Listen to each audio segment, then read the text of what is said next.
കുടുംബമായി, ഇടവകയായി, സഭയായി, സമൂഹമായി നിങ്ങളുടെ ആവശ്യത്തിനേക്കാൾ കൂടുതൽ തരാൻ മനസ്സുള്ളവനാണ് നമ്മുടെ കർത്താവെന്ന് ഈ സുവിശേഷ ഭാഗം അടിവരയിട്ട് നമ്മെ ഓർമ്മപ്പെടുത്തുകയാണ്.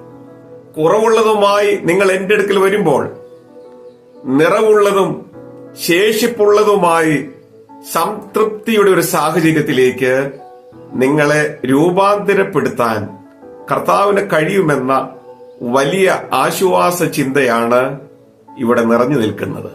ഞാൻ പലപ്പോഴും ചിന്തിക്കാറുണ്ട്, ഇത്രമാത്രം വലിയ ഒരു പുരുഷാരത്തിനെ വിളമ്പാൻ മാത്രം എവിടെ നിന്നാണ് ഈ അപ്പം വന്നത്? ആരാണ് ഈ അപ്പം ഉണ്ടാക്കിയത്? നമുക്ക് മനസ്സിലാക്കാൻ സാധിക്കാത്ത ഒരു ബൗദ്ധിക തലത്തിനും അപ്പുറത്താണ്